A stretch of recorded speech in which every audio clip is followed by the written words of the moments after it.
Bonjour à toutes et bonjour à tous. Merci d'être là encore pour ce nouveau numéro de l'OM au café. Salut à JC, salut à Nico Amskas, salut à Twain. Je vois petit à petit, c'est super. Et puis surtout, salut à un invité que je suis ravi de recevoir encore une fois, notre ami Claude Papi. Comment vas-tu ce matin? Ça va très bien, ça va très très bien. Un petit coucou aussi à Polka. Un grand merci à lui pour sa patience, parce qu'il m'a envoyé pas mal de messages pour passer.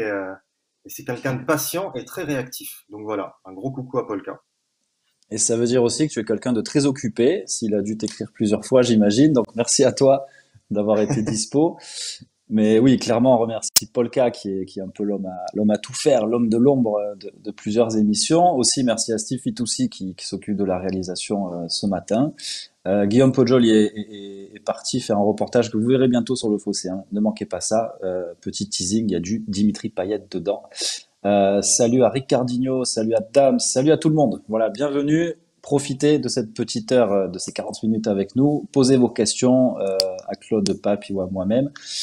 Moi, la première question que je voulais te poser, c'était, on est vendredi. Logiquement, ça attendrait à un match de l'OM le week-end. Il n'y en a pas.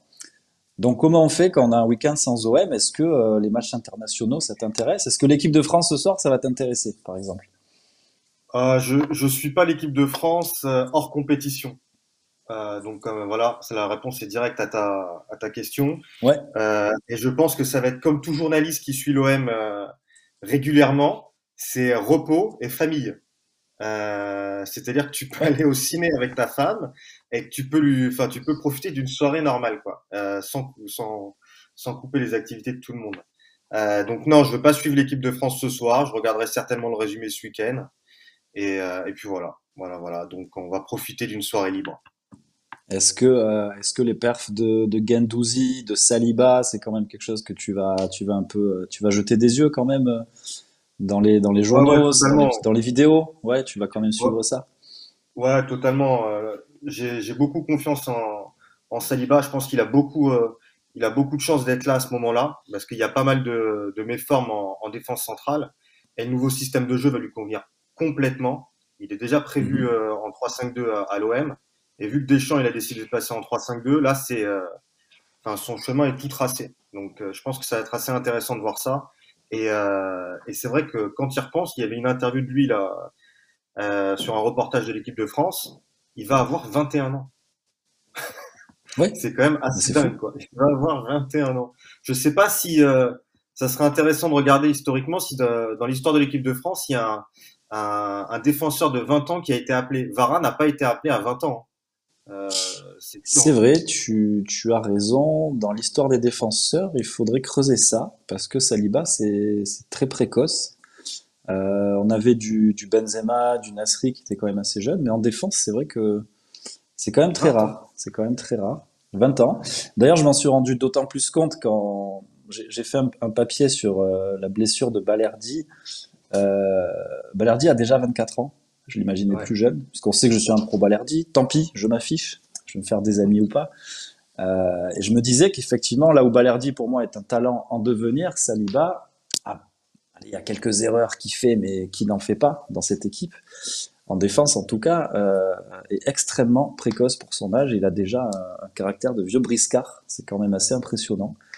Ah ouais. Euh, on a Chagri qui nous dit Deschamps va forcément faire sortir un Marseillais ce soir. Alors faire entrer, j'imagine plutôt, ou alors sortir du banc. Sortir pour C'est une le ovation, sang. ouais. Ouais, il a Et en raison, tout ouais. cas, si ce serait bien qu'il y ait une belle ovation. Deschamps disait que Guendouzi jouait énormément, donc je ne sais pas s'il va le titulariser. Moi, j'espère bien. Ouais. Tu ne te fais pas beaucoup d'amis avec tes chouchous, c'est vrai, mais c'est le jeu. Et vu qu'à la rédac du Fossé, on a tous des avis différents, chacun peut trouver les siens. On a Binowem qui nous dit Varane a joué son premier match en bleu à 19 ans et 11 mois. Bah écoute, merci pour Vraiment, l'info. bien joué. Ok, Donc ça ok, voudrait ok. dire qu'il est dans la même veine en fait, finalement, que les très très très très bons défenseurs de l'équipe de France. Ouais, ça remet ça en perspective, justement. Du coup, s'il joue au même âge que Varane, vu la carrière de Varane, c'est bon signe pour lui, hein. C'est super bon signe. On salue notre ami Karim Diouf. Vous savez, Karim Diouf, qui écrit sur le fossé. Hein, donc n'hésitez pas, si vous devinez quelle dépêche il fait, vous envoyez des petits messages, vous dites ça c'est Karim.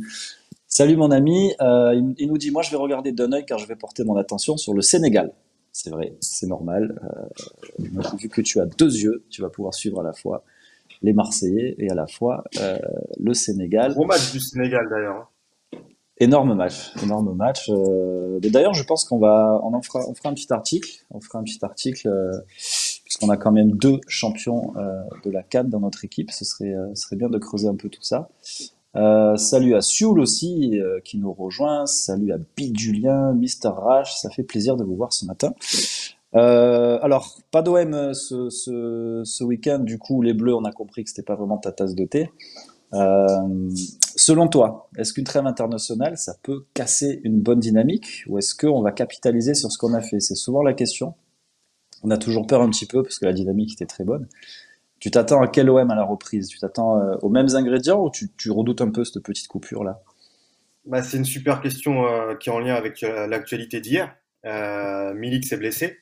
Under a été éliminé. Donc on a les deux contre-exemples. Donc on a notre attaquant qui se blesse, qui peut être pété pendant 2, 3 semaines, ou peut-être plus, on ne sait pas, on va pas donner de chiffres. Et notre autre pointe en On attaque, attend que la fédération polonaise communique sur ça. Hmm. ouais, je crois pas au claquage, hein, parce que sur les images, il marche, hein. Sur un claquage, on marche pas après, hein. Je pense que docteur Roland Courbis, Ça ressemble à une élongation. Hmm. ouais, voilà, ouais. Un claquage, ça serait trop important, il pourrait même pas marcher, quoi. Donc voilà, les réponses sont là. Qu'est-ce qui va se passer pendant la trêve? Si on perd Milik, mais en même temps Under va être plus frais parce qu'il va pas jouer de second match. Donc ça va être important. Est-ce qu'on va perdre Gendouzi? On sait pas ce qui peut se passer. Est-ce que Gendouzi va jouer, comme disait un viewer? Est-ce que Saliba va jouer? Tout est Ouais. là-dedans, tout est dans la gestion de notre effectif. Et là, vous faites toujours un article juste avant la trêve internationale qui est intéressant, qui met la liste de toutes les personnes appelées. Et il y en a de Hmm, plus en hmm. plus. Il y en a beaucoup. Donc on travaille moins de la même manière. Et il y a de plus en plus de personnes qui jouent et donc qui se reposent pas. Et là, on arrive sur la dernière ligne droite, hein. Mais je t'avoue que je Voilà. fais partie du clan pas des inquiets, parce qu'on sait que je suis un éternel optimiste, évidemment. Mais moi, ça m'ennuie qu'il y ait cette trêve-là. Je suis d'ailleurs très heureux que Gerson n'ait pas été appelé. D'ailleurs, c'est drôle parce que maintenant qu'il s'est un peu épanoui à Marseille, il n'est plus appelé. On peut se demander un peu pourquoi. J'aurais préféré l'inverse, qu'ils prennent le temps de rester à Marseille ces derniers mois pour se refaire un peu mentalement. Là, c'est quand tout va bien qu'il n'est pas appelé. Mais tant mieux, parce que pour moi, c'est un gars qui doit un peu se reposer aussi. Euh, ouais, je crains un peu ce manque de repos, comme tu dis, et surtout ce manque de travail tactique avec Sampaoli, puisqu'on sait que Voilà. les joueurs sont pas en vacances, hein, ils auront 3 jours de repos, durant ceux qui restent en tout cas. Mais ils vont bosser tactiquement et un peu physiquement. Moi, c'est ça que je crains un petit peu. On a encore des amis qui arrivent. Merci les gars, c'est génial. On a aussi une question de Sioul qui nous dit est-ce que vous échangeriez le titre de l'OM en 93 contre celle de champion du monde en 98? Moi, ma réponse est toute faite. Ah ouais. Non, non, non, non, alors, non, non, non, du tout, quoi. Voilà, on est sur deux niveaux différents, soyons honnêtes. Euh, Tichou qui nous dit j'espère que Dieng va jouer. Dans son cas, ça peut être une bonne chose pour le relancer. Tu as tout à fait raison. En tout cas, c'est aussi mon avis. Il y a des joueurs qui peuvent prendre des bouffées d'oxygène. Il y en a d'autres qui peuvent tirer un peu sur la corde. Donc Bamba Dieng, ouais, ça peut être une très bonne idée. On a aussi Bakambu qui va jouer un match important. Ouais, Donc il y a quand même des enjeux. Nico Amskas qui dit on ne peut pas comparer l'OM et la France. C'est vrai, c'est normal. ouais. Jamais de la vie, jamais de la vie. Bon, voilà, Sioul, je crois que tu as eu la réponse à ta question. On a JC qui nous dit ils vont rentrer mercredi et on joue dimanche. Ouais, problématique. Et puis un déplacement à Geoffroy Guichard. Saint-Étienne. Tu le sens comment ce match? Puisque c'est une équipe qui va lutter pour sa survie, qui est sur une dynamique pas trop mal. En même temps, ils avaient tellement aucune dynamique avant que forcément, avec quelques victoires, ça redevient une dynamique. Tu sens le match piège ou pas? Ou tu nous sens, tu te dis ça y est, on est lancé, on a nos certitudes, ça va le faire. Non, en fait, ce qui me dérange le plus, c'est déjà qu'ils sont en train de remonter, ils sont en train de faire une remontée complètement folle avec Ouais. Magic Duprat, ce qui est quand même assez fou. Ce type n'est pas un coach, il est juste un coach de sauvegarde, quoi. C'est affolant. J'aurais pas été inquiet s'il y aurait eu Puel. Et là, avec Duprat, c'est le genre de mec qui va te faire un discours là pendant 3 jours, alors remonter le moral. Ils vont sortir le match de folie. Même un match nul, ça, franchement, ça me dérangerait. Donc, c'est juste ça qui m'inquiète vraiment. C'est Duprat. Il est capable de sortir une ou deux phrases avant le Oui, samedi ou le vendredi pour encore plus envenimer les choses. Donc, nous, en plus, il connaît très bien Saint-Étienne. C'était un fan de Saint-Étienne quand il était jeune, lui. Donc, il connaît la rivalité entre Saint-Étienne et Marseille. Donc, je suis pas inquiet de Saint-Étienne, je suis inquiet de Duprat qui est capable de faire envenimer les choses. Et juste après, parce que j'ai regardé le calendrier bien avant, on a quand même un déplacement, pas un déplacement, on reçoit le PAOK, qui est primordial ce match. Moi, je suis très inquiet par rapport au PAOK. J'ai vécu en Grèce, je suis allé au match de Aris PAOK, et le mhm. match retour à Salonique, je le crains énormément. Je pense que ça va être de la folie si on fait une victoire 1-0 ou une ric-rac d'un but différent. Je pense que ça va être de la folie le match retour là-bas. Donc ça peut J'ai m'inquiéter. vu, Surtout avec... j'ai vu plusieurs vidéos, tu as raison, de l'ambiance là-bas, c'est assez impressionnant. C'est comme s'il y avait que du commando ultra partout dans le stade. Voilà, t'as pas de La Jambouin, de folie. Ganet, Ouais. mais c'est ça qu'on va aimer aussi. C'est pour ça que j'étais très enthousiaste pour cette Conference League. Pas forcément parce que c'est un grand titre, si on va au bout, mais parce que ça va faire vivre ce genre d'émotion-là. Et moi, je suis un drogué de l'OM et j'ai envie qu'il y ait plein de matchs de l'OM toute Ah, l'année, c'est un c'est comme super ça. match. Je sais pas si c'est toi qui y vas, Bien sûr, mais ça va être de la folie. Hein. Le match sera plein, hein, c'est sûr et certain. ça va être assez costaud. Ça va être assez costaud, j'ai assez hâte. Et j'ai assez hâte aussi des demi et de la finale. Enfin voilà, moi je suis très emballé par cette Conference League pour que l'OM s'affirme un tout petit peu sur ce plan européen qui est pas le plus haut Ouais, ouais, niveau, ouais. mais si on veut prétendre à plus, faut déjà gagner les petites coupes, si tant est que ce soit une petite coupe, Je sais pas si tu puisque as remarqué, parce que j'ai l'impression que les discours changent par rapport au huitième oui, de finale et au 16e. Avant, il y avait moins de personnes intéressées, et là, ça y est, on repasse en mode non, faut qu'on aille au bout. oui, Donc, mais c'était un peu le discours qu'on avait en Europa League avec Rudy Garcia, c'est que exact. on s'est vraiment enflammé à partir du match contre Bilbao, où le stade était dans une furie incroyable, je ne m'y attendais pas du tout. Le stade était quasiment plein. C'est d'ailleurs peut-être le meilleur match de Maxime Lopez, tu t'en souviens Ouais, certainement.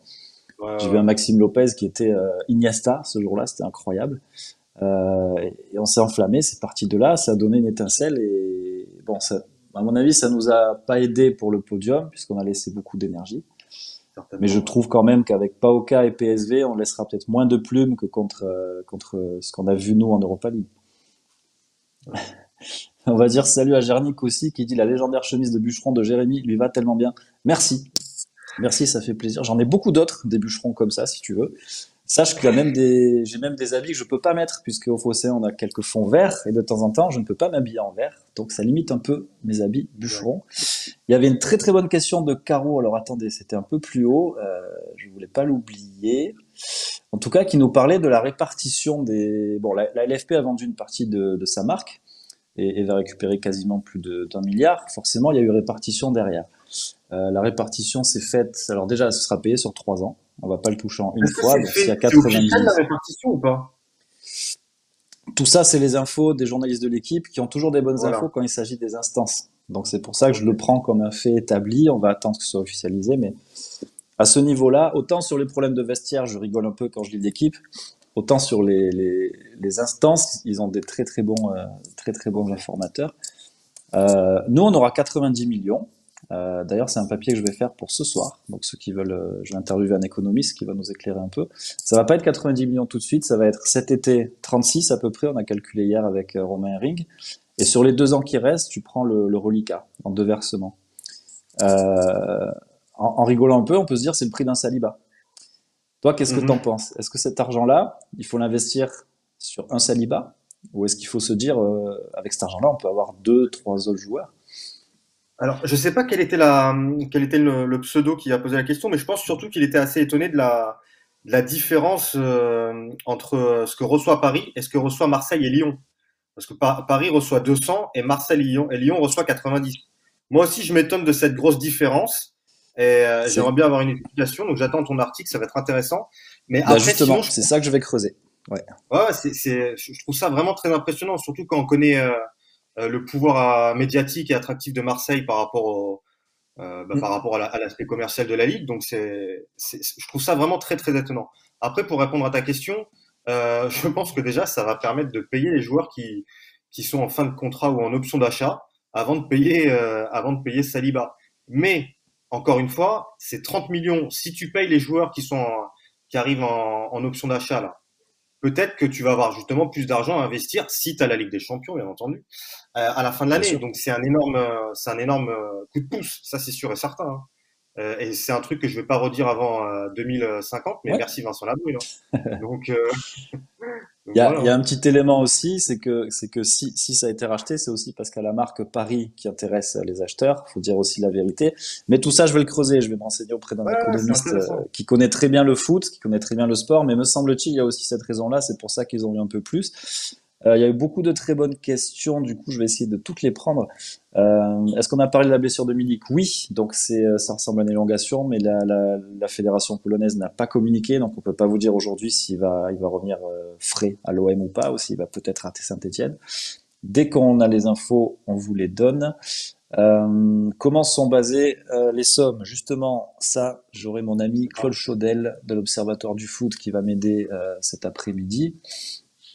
Ditchou qui nous dit, est-ce que cette somme avait été prévue dans les comptes de l'OM ou c'est vraiment un plus? Alors non, ça n'avait pas été prévu. Donc ça va être un plus. Après, attention les amis, est-ce qu'on pourra recruter ou pas cet été? C'est aussi une autre question. Donc il faut pas Ah ouais. peut-être être trop optimiste. J'ai pas envie de balancer que dans le négatif, mais attendons quand même la décision du TAS. Euh, Ocampos et Lopez pourraient quitter leur club cet été, pourraient aussi nous rapporter quelque chose. Pour Ocampos, oui, Pourquoi c'est pas vrai. sinon, Pour hein. Lopez, ouais. Je crois que le pourcentage est un peu plus faible pour Max Lopez. Au Campos, on Les a un pourcentage de investisseurs. combien? Au Campos, on est quasiment sur du 25, donc ça peut être très très intéressant. Pas mal, parce qu'on À en parlait à minima du Liverpool 20. l'année dernière, hein. C'est ça. C'est pour ça que je m'attendais vraiment à ce qu'il s'en aille. Pas parce que je voulais qu'il parte de Séville, hein, puisqu'il est très bien, mais pour qu'on ait un peu d'argent, parce que ça nous aurait permis de terminer notre mercato là où Khaled Takar est resté et nous a un peu bloqué. C'est pas contre lui, hein, c'est juste que c'est factuel. Pour les prêts, on doit encore 33 millions, ça va être sûrement lissé.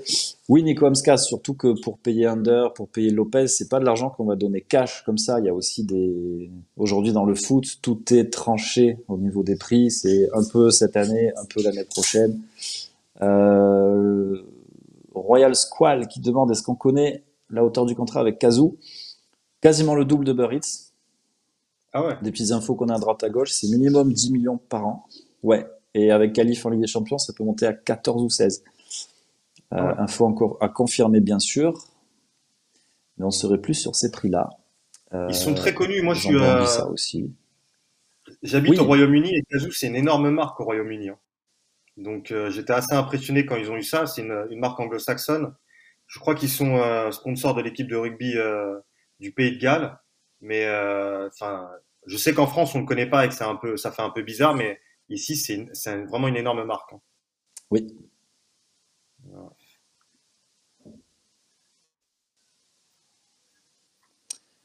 On revient un tout petit peu en arrière. J'ai Arc-en-Ciel qui dit quelque chose de très intéressant, comme vous tous, de toute façon. Tout le monde critique le coach de ne pas aligner systématiquement Sampaoli, mais est-ce possible qu'il le préserve à cause de sa fragilité?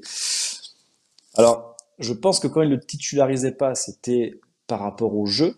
C'est parce qu'il voulait faire autre chose avec son équipe. Par contre, le fait qu'il le sorte souvent, comme contre Nice, il est sorti assez tôt, je trouve. À mon avis, ça fait partie aussi de ce que tu dis, Arc-en-Ciel, c'est que l'ami Milik, il est souvent blessé dans sa carrière. Ouais. Et peut-être que 90 minutes à chaque fois, tous les matchs jusqu'à la fin de l'année, c'est peut-être un peu dangereux. Il faut remettre ça Donc, aussi dans son ça peut. contexte. C'est un attaquant.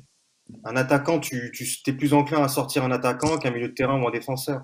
Ouais, C'est toujours comme ça. oui, c'est quand même assez rare de sortir un défenseur central. T'as carrément raison. Sauf Sampaoli. Ou un gardien. Tu peux peut-être avec Sampoli sortir un gardien. Ah, voilà.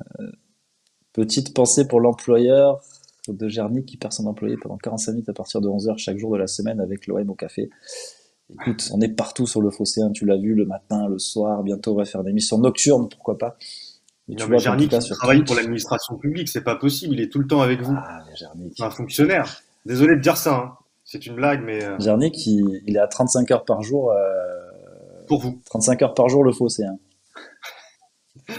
J'ai Sioul qui me spam un petit peu, donc je vais lire ta question, Sioul, ne t'inquiète pas.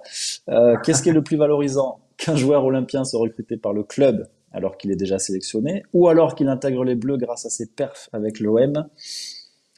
Qu'est-ce que t'en penses, Saint-Pierre? Ou est-ce que ça peut être un argument pour Longoria, pour d'éventuels futurs recrues, de dire, tu vois, nous, quand on fait venir un joueur à Marseille, il devient international. Ouais, Est-ce non, que c'est un c'est argument un de bon vente, argument. ça? C'est un bon argument, mais il y a aussi l'inverse. Saliba, c'est l'exemple parfait. C'est là, ça nous tire, on se tire une balle dans le pied parce qu'il faut l'acheter et que s'il prend sa première sélection alors qu'il est en prêt sans option d'achat avec nous, on va moins rigoler pendant les négociations, quoi. Mais sinon, non, C'est ça. clairement c'est valorisant. C'est valorisant, ouais. Donc n'importe Je quel pense qu'il faut un international petit d'ailleurs. mélange des deux. Voilà, Oui. un petit mélange. Parce que comme tu dis, si tu t'attaques que à des internationaux, l'agent va te dire, mon joueur est international, Pablo. Donc, ça vaut pas C'est 5 ça. euros par mois. Karim qui nous dit quand tu veux préserver son physique, donc on parle de Milik, tu peux heurter son mental, il faut bien gérer et lui expliquer. Je pense que sur ces derniers matchs, Sampaoli avait renoué beaucoup plus de dialogue. Parce que Sampaoli, c'est pas un joueur qui aime s'expliquer auprès de ses garçons. C'est comme ça, dans sa carrière, il l'a rarement fait. Je pense qu'avec Milik, il a un peu arrondi les angles ces dernières semaines. Et je pense que c'est bien joué de sa part, puisque me semble-t-il, on a récupéré un Milik très motivé, que je sens pas frustré ou quoi que ce soit. MPG Laurent qui dit est-ce que vous avez donné des news de Milik? Oui, mais on attend le verdict de sa Ouais, blessure. bien sûr. Ça ressemble à une petite élongation, les amis. Le Prince ACG, j'aimerais savoir si on ne va pas perdre de l'argent et comment on a pu passer nos sponsors Uber Eats prolongé jusqu'en 2024 et avoir un casou. Écoute, je suis pas dans les arcanes financières du club. Il y a plusieurs manières. Soit tu dénonces un contrat pour y mettre fin, soit il y a des accords qu'on ne connaissait pas. Et il y avait une option pour l'arrêter dès la fin de cette année. Je t'avoue que là, ce sera très compliqué de savoir parce que ce sont des négociations confidentielles. Donc là, même si je vais à la pêche aux infos, je risque d'être un peu déçu. Saliba jouera ce soir, c'est une certitude, nous dit Roi, Jean Lépin. Croyez-moi devant le public. J'espère aussi, j'espère aussi. Le match contre Nice va peser dans sa décision. Voilà, vous voyez, on est tous à peu près d'accord. Il y avait le résultat du sondage qu'a lancé Polka. On était 69% quand même à regarder les Bleus ce soir. Alors écoutez, Ah on va ouais, regarder l'équipe de Didier Deschamps. Uber Eats, désolé, hein. sponsor maillot. Non, mais c'est pas grave. Je t'avoue que je vais être très honnête. Si j'étais pas journaliste pour le Fossé 1, je regarderais pas le match de l'équipe de France. Ouais, voilà. Là, je vais le regarder parce qu'on a deux joueurs et qu'il faut que je sois au courant de ce qui se passe. Tu regardes l'équipe corse aussi? L'OM bien sûr, je regarde l'équipe corse. Ça m'arrive beaucoup. D'ailleurs, il y a un Corse en ce moment qui est libre, notre ami Cabella. J'aurais bien aimé qu'il aille à Bastia pour les aider à se maintenir et éventuellement faire une belle deuxième année en Ligue 2. Ça aurait été sympa. J'espère que ça va Ouais, se faire. il a l'air plus vers Saint-Étienne la saison prochaine d'ailleurs. Il a l'air vraiment de craquer pour les Verts. Oui, c'est Ouais. bon, pourquoi pas, hein. Pourquoi pas. En Pour un D2, c'est pas Ajaxien, mal, le hein. climat de Saint-Étienne, c'est ouais, t'as raison, c'est pas mal. Mais on se met dans le contexte. Tu grandis à Ajaccio, tu joues à Saint-Étienne, c'est pas la même ville, hein, quand même. C'est une autre C'est pas ambiance. pareil, non. Je sais pas si toi, t'es déjà allé à Euh, Saint-Étienne, mais bon. non, j'ai pas eu cette chance. Non? Ah bah, bah, j'y suis Non. allé, hein. Toi, oui? Tu as Je fait des sais pas s'il photos y a des gens de Instagram et Saint-Étienne tout, sur le c'est stade, joli. mais Alors oui, je précise, d'ailleurs, on ne critique pas les Stéphanois quand on dit ça, parce qu'on peut être né à Saint-Etienne et supporter l'OM. L'autre fois, j'ai critiqué Mulhouse. Je me suis pris des messages privés sur mon Twitter qui m'ont dit «Qu'est-ce que t'as contre Mulhouse?» Donc les gars, c'est juste que mon retour de balle a été très compliqué. Je devais rentrer à 13h, je suis rentré à 21h. J'ai attendu 7 heures à Mulhouse parce qu'il y a eu des changements de train. Donc pour moi, Mulhouse, c'est l'enfer sur Terre, mais c'est pas à et tu cause de vois, vous, ça, les c'est gars, des c'est pas petits grave. détails du journalisme du Phocéen qui sont très intéressants. Parce que nous, on voit le reportage à Bâle, on voit les vidéos, on voit Ouais, les articles, mais on n'a pas vu les 7 heures d'attente à la gare de Mulhouse. Et ça, alors je suis content que tu aies j'étais pas le seul, on était donc tous les journalistes marseillais, on avait le même train à 7 heures du matin pour rentrer. Il y avait mon ami Karim Attam de Maritima, il y avait Flo Germain de RMC, il y avait Stanislas aussi de l'AFP, il y avait tout le monde. Très heureux de se retrouver après ce match parce qu'on a gagné, ça va les gars, super, alors qu'est-ce que t'as écrit toi, blablabla. Et puis tout à coup, le train ne part pas. Et ça dure pendant 7 heures. Donc, comment te dire, patienter à Mulhouse, c'est voilà, c'est une aventure. C'est une aventure. Ça fait partie des coulisses, comme tu dis. Il est d'Ajaccio, Cabela, Corsica, tu nous dis, oui, tout à fait. Il est du Gazélec Ajaccio, même pour être Mais précis. il y a qu'un Donc c'est club compliqué encore, pour lui donc d'aller. c'est pas grave, hein. C'est pas très grave. Après, vu que j'ai grandi, mon frère a fait ses classes au Gazélec, j'ai un petit, une petite tendresse pour le Gazélec, qui d'ailleurs va déposer le bilan, ça me fait beaucoup de peine.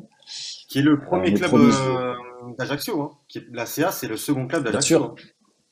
Donc bien sûr, c'est on est pas bien c'est d'accord. pas la CA, hein, historiquement. On est bien d'accord. Ça avait été créé par les électriciens et gaziers d'Ajaccio, Mhm. le Ouais, comité ouais. d'entreprise de DFGDF. Et vous voyez qu'ils sont quand même montés en Ligue 1, donc c'est beau d'avoir ces histoires-là dans le foot. Promis, on va arrêter de parler de la Corse, les gars. Je sens qu'on va commencer à se faire un peu, on va se faire un peu attraper. Eric 13015 qui nous dit si on n'est pas en Ligue des Champions, on fait quoi? Allez, on change de sujet total. On prend un Ouais. scénario un peu sombre. Imaginons, parce que là on est heureux, tout va bien. On finit quatrième. Qu'est-ce qu'on fait? Est-ce qu'on garde Sampaoli? Est-ce qu'on garde même Longoria? Parce qu'il y en a qui peuvent dire il n'a pas atteint ses objectifs en tant que président. Qu'est-ce que t'en penses, toi, Sampiero? Scénario catastrophe. Euh, Tout dépend aussi de la finale, de la finale. Oula, j'ai fait un petit lapsus. Parce que Finale tu la de veux. la Conférence des Ligues, mais ça va dépendre de ça aussi. Si tu me dis quatrième et on gagne la Conférence League, je dis on peut rester en place, on est sur le bon chemin. Bien entendu, c'est une grosse faillite. On peut changer Sampaoli, pourquoi pas. Mais on est sur le bon chemin. La Ligue des Champions, c'est quand même, avec tous les changements qu'on a eus, on avait quand même une intersaison de folie. Je sais pas si ça s'est Mhm. déjà vu comme ça à Marseille. Même quand Tapi était revenu, je suis même pas sûr qu'il y ait eu autant de transferts. Tu vois. Il n'y a que Euh, Tapi qui a dû égaler ce qui s'est fait là. C'est tout. ah À ouais, son c'est la retour. folie, la folie. Mais ouais, c'est très compliqué. Moi, j'aime beaucoup Sampaoli, ce qu'il fait, ce qu'il construit avec Longoria, et je pense qu'on surestime un peu notre effectif et notre équipe en fait. Donc, bien entendu, je suis content et j'ai envie d'être en Ligue des Champions, mais je me dis que c'est peut-être plus normal qu'on fasse l'étape Europa League avant. Je sais que vous avez eu un débat la dernière fois, je crois que c'était au Ouais. Talk ou en après-match là-dessus. Et en fait, peut-être que sauter cette étape Europa League avec une stabilité un peu comme elle a fait un peu le FC Séville là en Europa League, ça peut encore nous faire péter qu'on l'a eu, comme on l'a vécu avec Villas-Boas. Parce que Villas-Boas, Mhm. franchement, on était en Ligue des Champions, mais pourquoi? Si on aurait été en Europa League, peut-être que ça aurait été plus intéressant pour le club et même pour les fans. Donc je suis un peu partagé là-dessus. C'est difficile de donner une réponse concrète, mais j'ai un peu peur de notre pouvoir financier si on va en Ligue des Champions, en fait, et Ouais. de se prendre Ouais. des retours, quoi. Mais là où je te rejoins, c'est que avec un effectif quasi nouveau comme ça, ce serait plus que ce serait pas normal de finir troisième. Dans le Non, foot, les équipes, ça se construit pas comme ça aussi vite. Donc ce serait pour non, moi un non. petit exploit de terminer troisième, surtout quand on voit que Nice a mis les moyens, que Rennes fait une très belle saison, que tu as un petit trouble fait comme Strasbourg, donc ça cale un peu, mais c'est pas grave. Dans la tête des joueurs, tu te dis, il y a aussi Strasbourg qui nous piste, que Paris est intouchable, on le sait, même s'ils sont nuls cette année. Donc pour moi, la normalité, ce serait pas qu'on soit en Ligue des Champions, ça aurait été la saison prochaine. Donc si on l'est Voilà. dès cette année, c'est une vraie belle victoire pour. Alors j'ai lu dans le chat, hein, je le lis quand même parce qu'il n'y a pas de censure, au contraire. Main qui tremble qui dit si on n'est pas en Ligue des Champions, on fait revenir Jacques-Henri Hérault. Non, non, C'est le jamais. matin, là, c'est pas sympa de dire des trucs comme ça, là. Jacques-Henri, mais Si, non, si, c'est pas possible, quoi. Déjà qu'il est sur le si tu départ, dis tant mieux. ça, si tu dis ça, la main qui tremble, on va rappeler l'émission l'OM au whisky café, parce que Ouais, je peux ouais, pas. voilà, ouais. Harry Coffey, quoi. C'était mon arrivée au Phocéen, la période héros, et je dois te dire que je préfère la deuxième période avec Pablo Longoria. Je vais rien Est-ce cacher. qu'il est parti officiellement? Vous avez des informations là-dessus ou Pas officiellement. Non, il n'est sur le pas parti départ là? officiellement. Après, c'est vrai que, bah, disons que c'est vrai que l'histoire avec Pabgay a un peu titillé ma courte. Donc il y a de la friture sur la ligne. Alors après, je vais pas mentir, j'ai pas plus d'infos que ça. Je t'avoue que j'ai un peu le laisser vivre. J'ai envie de le laisser vivre tranquille, Monsieur Hérault. Mais je pense quand même qu'il y a plusieurs courses qu'on va s'acheminer vers un départ. Ce Mais serait peut-être au-delà pas extrêmement de, grave. au-delà de la détestation générale de Jacques-Henri Hérault, Ouais. s'il part, ça va poser un problème parce qu'il est dans beaucoup d'instances à Paris. et ce qui permet C'est ça. à Marseille d'avoir une visibilité au niveau des institutions. Donc ça va poser un autre problème. Qui C'est, va prendre ça? Longoria, ça il peut va pas tout poser faire. un autre problème. Longoria peut pas tout faire et je suis pas certain que Longoria ce soit Ouais. vraiment ses qualités. Mais c'est pour ça qu'il y avait quelques rumeurs de l'arrivée d'un président délégué. On va suivre tout ça. Là, je donne que Mm. des hypothèses. Intéressant. Peut-être que quelqu'un de plus au fait de ces dossiers-là, de savoir comment on représente un club, ça peut être.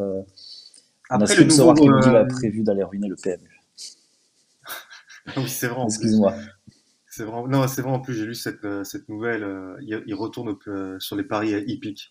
C'est quand même, enfin, il se tire une balle dans le Alors pied. qu'il a mis à feu et à sang Paris Turf. Euh, Bon, bref, on va Paris pas Turf, faire une ouais, émission sur.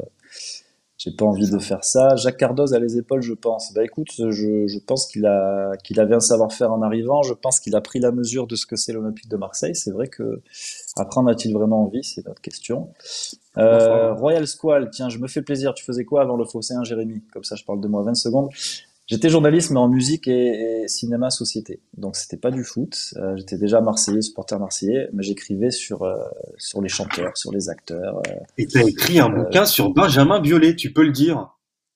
Où as-tu trouvé ça? Oui, c'est vrai. Et je sais tout. Tu sais tout. Bravo. Bravo. Alors, c'est vrai, j'ai aussi écrit un bouquin sur Benjamin Biolay.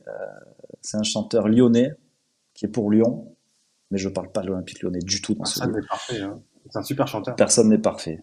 C'est un super chanteur. Alors, il a ses détracteurs et ses adorateurs. Moi, Un peu pour tout voilà, le je monde. suis tombé fan. C'est comme ça. J'aime à la fois soprano et Biolay. C'est bizarre, mais c'est comme ça.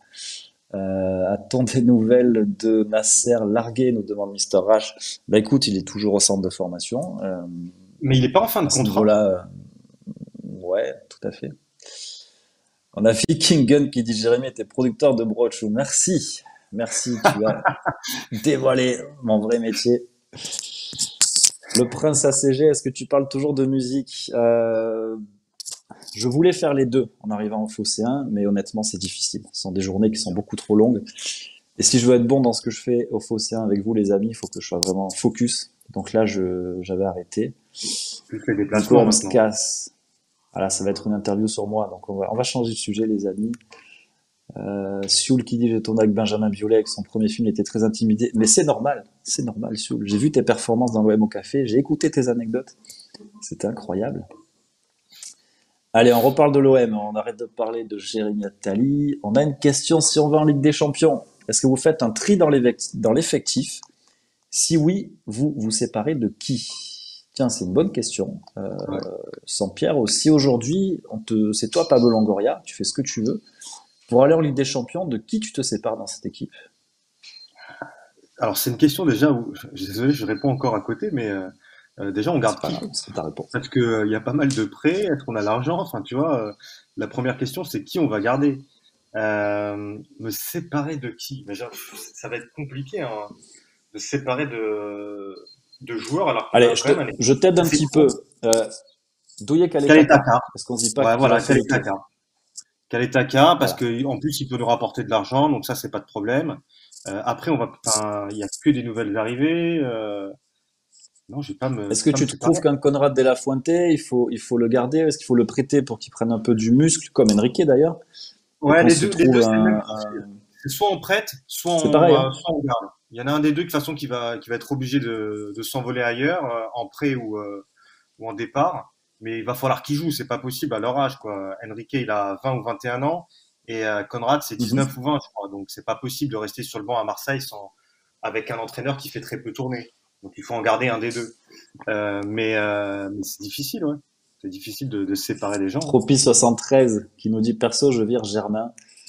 Les gars, je vous le répète à chaque fois, vous êtes meilleurs dans vos commentaires que moi à la présentation. C'est vraiment génial de vous lire. N'oubliez pas Radonjic. Mais oui, on va aussi parler des retours de prêt. Ah non, Radonjic, j'avais Kevin oublié Strootman, Radonjic. évidemment. Ah Alors non. attention, tu vas vexer Romain Ring. Tu sais que Romain Ouais, Ring, ouais, c'est ouais. pas qu'il est amoureux Depuis de que j'ai entendu Radonjic, mais il aime le qu'Idriss avait un profil. maillot de Radonjic, il a perdu toute crédibilité, quoi. Enfin, donc, c'est impossible, quoi. Enfin, t'imagines qu'en début de saison, il y a quand même des gens qui ont acheté et floqué le numéro de Radonjic derrière, quoi. Ouais, c'est fou. Ils pourraient rembourser ce genre de truc, Marseille, hein. Mais je pense qu'il faudrait écrire à la Sécu dans ce genre de cas, puisqu'on est quand même dans un pays En qui prime, fait tu peux ça, écrire à la sécu, ça logiquement. c'est sûr, hein. Strootman, c'est l'accident industriel de fou. Il est en Dommage. tribune, Conrad de la Fuente, du coup, prochaine étape, c'est Marianne. C'est vrai que ces derniers temps, alors il y a Alvaro qui n'était pas pris dans les groupes, parce qu'après, il veut un groupe un peu plus resserré, sans Paoli. D'ailleurs, c'est le papier qui arrive à midi. On vous fait voter sur est-ce que Alvaro va retrouver du temps de jeu parce que Balerdi est sur le carreau, ou est-ce que ça va continuer cette mise à l'écart. N'hésitez pas à donner votre avis. Moi, je Dans le pense quand groupe, même, mais comme tu disais, Saint-Pierre, ouais, si t'as un bon, comment dire, tu gagnes 3-0 contre foot fiction, hein. Tu gagnes 3-0 contre le PAOK. Match retour, est-ce que ouais. tu te permets de faire souffler Kaletakar ou Saliba en mettant Alvaro? Ouais, ouais. Tu le fais ça ou pas, toi? Ouais, Ouais, je le fais complètement, mais c'est pour ça que je voilà. remets en avant le match aller est très important contre le PAOK. Très très important parce que ça peut nous faire souffler entre deux matchs et ça peut faire tourner un peu l'effectif. Toi, t'as lu un Partage commentaire ça, on a rigolo. passe ton ballon. Passe Passe ton ton ballon. ballon qui dit j'ai mis mon radar Radonic qui vient de s'allumer. Bah, tu vois, il y Il y a a des des mots-clés hashtags. comme ça qu'on dit. Il y a des hashtags. Alvaro va être dans le groupe contre Saint-Etienne avec les forfaits de Balerdi et Luan Pérez. Oui, de toute façon, je pense qu'il va revenir dans le Ouais. groupe. On avait Karim aussi qui disait que Alvaro et Balerdi, il ne les garderait pas, si c'est bien ce que tu as dit, Karim, ou plutôt qu'ils partiraient. On parlait en cas de Ligue des Champions, qui en garde pas. Moi, je t'avoue, si j'ai le choix, Alvaro, je le garde toujours. Il va toujours faire le taf quand on va faire appel à Ouais. lui. C'est un mec qui est dans le caractère. Alors après, je te dis pas que si on tombe contre City en Ligue des Champions, mais bon, tu sais, tu peux même Saliba, j'ai peur que contre City, il sera un peu seul, quoi. Donc, Et puis s'il y a Takar qui va connaissez-vous partir, Thierry Correa? On aura Samuel Gigot qui va arriver aussi. Faut y penser. c'est vrai. On a oublié, ouais. Faut y penser. Merci les gars de me prévenir quand mon micro part en sucette. Alvaro, je le passe community manager sur Twitter. Idée de, C'est ça qui est bien sur Twitch, en idée fait. C'est de. parfois on vous écoute pas, on lit juste les commentaires et quand même on se marre bien entre nous. Ah mais vous savez quoi les gars? Moi si je pouvais faire ça, j'allumerais même pas ma caméra. Je passerais ma vie à vous lire, c'est tout. Il y a Et une bonne d'ailleurs alors ambiance voilà, d'ailleurs n'hésitez pas. entre Twitch, hein. Vous avez créé une bonne communauté parce que même si on a des avis différents, il y a quand même beaucoup de respect. Je pense que le travail de Polka en modération est assez léger parce que ouais, moi je discute avec, j'ai oublié les pseudos, mais on discute souvent entre nous et c'est Ouais. bienveillant quoi. C'est assez agréable. Alors, moi je suis vraiment ravi de cette émission et je suis ravi d'avoir une communauté aussi intéressante que celle du Phocéen. C'est un bonheur. D'ailleurs, petit message, n'hésitez pas à écrire à Polka si vous voulez passer sur nos émissions. Il y a le choix, il y a l'OM au café, il y a les lives d'avant-match, il y a les après-match, il y a les talks aussi. N'hésitez pas. Nous, on adore vous donner la parole. Alors, il est déjà 38 les amis, on va bientôt se quitter pour aujourd'hui. Mano Live nous dit les options de Guendouzi et Under étaient liées au maintien. Ouais. C'est fait pour Paul Un Lopez aussi, ça va nous faire beaucoup Lopez, ouais. d'argent. Un de ces joueurs peut-il nous quitter en cas de grosse offre? Alors, factuellement, oui, parce que ils nous appartiendront, je vais y arriver. Et après, ça devient un joueur de l'OM que il peut être soumis à une offre. Après, je les vois plus dans un projet de 2-3 ans, tous. Et je crois que ça, c'est Pablo Longoria aussi qui l'a bien fait insérer dans la tête de ses recrues, c'est qu'on est sur un projet long. Je vois pas un joueur comme ça céder à une énorme offre. C'est comme mon avis, qu'est-ce que t'en penses, Pierre? Est-ce qu'il faut s'inquiéter? Je sais pas si demain Manchester arrive et te dit Guendouzi c'est 45. Ça peut arriver ça? 45, c'est léger pour Gendouzi, hein. Je commence à C'est ce que négocier, je me dis Claude. un peu. Non, je pense pas, sauf s'il y a vraiment un crash et qu'on finit, je sais pas, en dehors des places européennes et qu'il faut vraiment vendre quelque chose. Mais j'y crois pas du tout, surtout que c'est des mecs qui viennent d'arriver et ils font partie intégrante du 11 de départ, donc j'y crois pas du tout. Tu me dis qu'il Je y a suis une offre pour d'accord. Luis Enrique ou Conrad ou même Dieng. Il y a une porte de sortie parce que tu dois pas vraiment les remplacer dans le 11 de départ. Ou Khaled Tachar qui est sur le départ depuis 3 ans, donc mais pas des Voilà. mecs qui viennent Ouais. d'arriver. On a autre chose à vendre en fait. Donc J'y crois assez peu à ça, effectivement. Allez, je prends juste une ou deux petites dernières questions, parce que notre ami Steve Fitoussi va devoir couper le live. Royal Squall, vous pensez quoi du possible retour de Bounassar? Alors, on a eu son agent, il n'y a pas de discussion avec l'Olympique de Marseille, donc voilà, pour l'instant, il n'y a rien. Nico Amskas, est-ce que tu as eu ma vidéo? Oui, on a eu ta vidéo, d'ailleurs, ça me fait penser que c'est le dernier jour pour poser vos candidatures pour la Talk Academy. Donc, ceux qui veulent nous faire une petite vidéo aujourd'hui, envoyez tout ça, vous avez la dépêche sur le Phocéen avec le mail, n'hésitez surtout pas. Bah écoute, Saint-Pierre, je vais te remercier de ta présence. Est-ce que tu as un message à faire Merci à passer? toi. Est-ce que tu veux embrasser la famille? Est-ce que tu veux adresser un message particulier ou non? C'est maintenant. Non, non, Après, on se quitte. un merci à toi encore une fois et certainement à bientôt. Un grand merci à Polka de me harceler, de m'envoyer des messages et de faire vivre le chat gentiment. Hein. Et un grand bonjour à tous les viewers à qui je discute, avec qui je discute très régulièrement. Donc voilà, belle communauté, belles infos et on s'amuse bien. Voilà, tout Bah simplement. écoute, je partage à 100% de ce que tu as dit. Merci à tous les amis. Un grand merci à Polka pour son boulot. Un grand merci à Steve pour ses réalisations. Merci aussi à tous les copains du Phocéen qui font que cette émission-là marche, est appréciée et nous fait bien plaisir. Les gars, bon match de l'équipe de France ce soir pour ceux qui le regardent. Et puis sinon, on se retrouve pour Saint-Etienne OM en Ligue 1 parce que quand Exact. même, c'est un peu plus passionnant. Voilà. Salut à tous, passez une bonne journée les amis. Ciao, allez loin.